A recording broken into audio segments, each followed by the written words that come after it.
সারা দেশের মানুষ আজকে আমাদের জুলাইয়ের সহযোদ্ধা আগ্রাসনের বিরুদ্ধে, আধিপত্যবাদের বিরুদ্ধে যিনি সবসময় কথা বলেছেন, যিনি সবসময় ইনসাফের পক্ষে কথা বলেছেন, আমাদের সকলের প্রিয় শরীফ ওসমান হাদির জন্য সারা দেশবাসী আজকে দোয়া করছে। আজকে আমি ঢাকার বাইরে ছিলাম, যখনই শুনতে পেয়েছি সাথে সাথে রওনা দিয়েছি। সাথে সাথে মনে হচ্ছিল আমরা সবাই গুলিবিদ্ধ হয়েছি, আজকে পুরো জাতি গুলিবিদ্ধ হয়েছে। আজকে সকল মানুষরা আমাদের ওসমান হাদি ভাইয়ের জন্য দোয়া করছে। আমরা আশা রাখছি আল্লাহ তাআলা অবশ্যই আমাদের সকলের প্রিয় জুলাইয়ের সহযোদ্ধা, ইনসাফের প্রতীক শরীফ ওসমান হাদি ভাইকে আমাদের মাঝে ফিরিয়ে দেবে ইনশাআল্লাহ।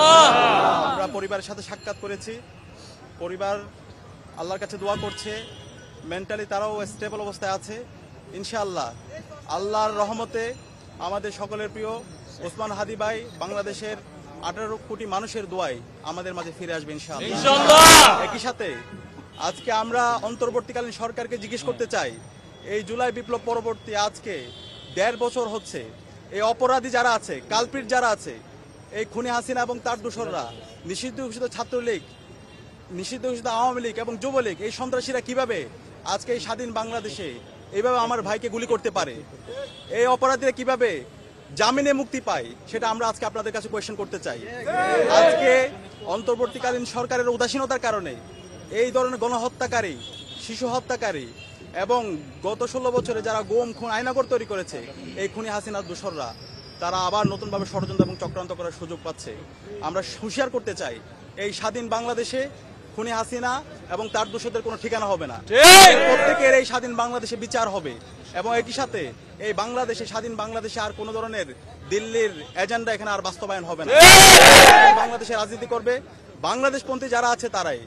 আমি সবাইকে আহ্বান করব, আজকে আমাদের বাংলাদেশপন্থী যারা আছে, ছাত্র শিবির, ছাত্রদল এবং সকল ছাত্র সংগঠন, জামাত, বিএনপি সহ বাংলাদেশে যারা ফ্যাসিবাদ বিরোধী আন্দোলন করেছে, জুলাইয়ের যত পক্ষে শক্তি আছে, সবাইকে আজকে আমাদেরকে ঐক্যবদ্ধ হতে হবে হাসিনার প্রশ্নে এবং এই যারা ফ্যাসিবাদ কায়েম করেছে তাদের বিচারের প্রশ্নে আমাদের সবাইকে এক হইতে হবে।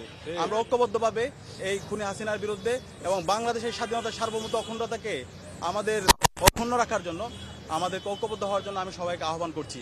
এবং একই সাথে আগামী 24 ঘন্টার মধ্যে আমাদের শরীফ ওসমান হাদি ভাইকে যেই সন্ত্রাসীরা গুলি করেছে তাদের সবাইকে আইডেন্টিফাই করে তাদেরকে দৃষ্টান্তমূলক বিচারের আওতায় নিয়ে আসার জন্য আমি আহ্বান করছি। আমি আশা রাখবো বাংলাদেশের সকল ফ্যাসিবাদ বিরোধী যারা আছে, সকল রাজনৈতিক দল, ছাত্র সংগঠন, সিভিল সোসাইটি, সবাই আমরা ঐক্যবদ্ধভাবে আমাদের এই অপরাধীদের বিচারের প্রশ্নে এবং খুনি হাসিনার বিচারের প্রশ্নে এবং সামনের যে নির্বাচন, একটি ফ্রি, ফেয়ার, ক্রেডিবল ইলেকশন নির্বাচন বাস্তবায়নের জন্য আমরা সবাই ঐক্যবদ্ধভাবে কাজ করব।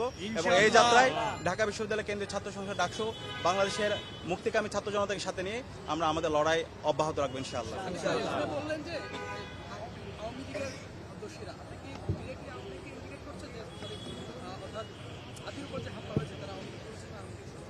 ইতিমধ্যে আমরা যতগুলো রিপোর্ট দেখেছি, গোয়েন্দার থেকে বিভিন্ন রিপোর্ট এসেছে এবং বিভিন্ন ফ্যাক্ট, যে রিপোর্টগুলো এসেছে ফ্যাক্ট চেকারদের, সেখানে ইতিমধ্যে যে তথ্যগুলো এসেছে সেগুলো আমরা দেখতে পেয়েছি ফ্যাসিবাদের দোসররা এই ষড়যন্ত্র এবং চক্রান্ত করেছে এবং ওসমান হাদি ভাইয়ের উপর যে হামলা, সে হামলার সাথে তারা জড়িত আছে। এবং একই সাথে সেটা আমরা বলতে চাই, বাংলাদেশের যে পুলিশ প্রশাসন আছে, যে ইন্টেলিজেন্স আছে, তারা কি করেছে, এই যে বারবার ষড়যন্ত্র এবং চক্রান্ত হচ্ছে, তাদের কাছে তো রিপোর্ট থাকার কথা।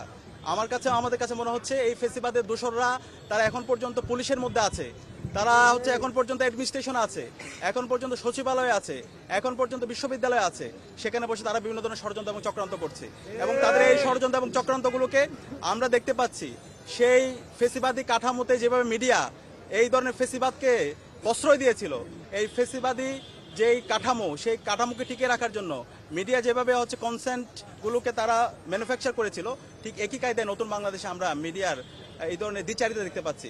আমরা আহ্বান করবো এই বিপ্লব পরবর্তী নতুন বাংলাদেশে মিডিয়া অবশ্যই এই জাতির দর্পণ, তারা সত্যকে সত্য বলবে, কিন্তু কোনো ফ্যাসিবাদের দোসর যারা আমার ওসমান শরীফ হাদি ভাইকে হামলার পর এই যাদেরকে এক্সিট দেওয়ার চেষ্টা করে, যারা এই খুনি হাসিনা এবং তার দোসরদেরকে এক্সিট দেওয়ার চেষ্টা করে এবং তাদের পক্ষে জনমত উৎপাদন করার চেষ্টা করে, তাদের বিরুদ্ধে আমাদের সতর্ক থাকতে হবে, তাদের বিরুদ্ধে আমাদের প্রতিরোধ জারি রাখতে হবে। এখনই সময় আমাদের একটি জাতীয় ঐক্যের, এখনই সময় আমাদের যারা কালপ্রিট আছে, যারা সন্ত্রাসী আছে, যারা গণহত্যা এবং শিশু হত্যাকারী আছে, তাদের বিরুদ্ধে আমাদের প্রতিবাদ প্রতিরোধ জারি রাখার। এবং আজকে আমি সাবধান করতে চাই যে জুলাইয়ের প্রজন্ম আছে, তারা কাউকে ভয় পায় না। এই জুলাইয়ের প্রজন্ম আমরা রক্ত দিতে শিখে গেছি, আমরা কাউকে ভয় পাই না। কেউ আমাদেরকে যদি ভয় দেখাতে চান, কেউ যদি আবার সন্ত্রাস কায়েম করতে চান, কেউ যদি এই ধরনের গুপ্ত হত্যা চালাতে চান, তাহলে বাংলাদেশে আপনাদের ঠিকানা হবে না। সকল ষড়যন্ত্র চক্রান্তকে নস্যাৎ করে দিবে। অন্তর্বর্তীকালীন সরকারকে অনুরোধ করব, এখনই সময় সকল অপরাধীদেরকে, সকল গণহত্যা এবং শিশু হত্যাকারীদেরকে দ্রুত অ্যারেস্ট করেন এবং তাদেরকে দৃষ্টান্তমূলক বিচার আওতায় নিয়ে আসেন এবং খুনি হাসিনাকে দ্রুত দেশে নিয়ে এসে তার রায় কার্যকর করেন।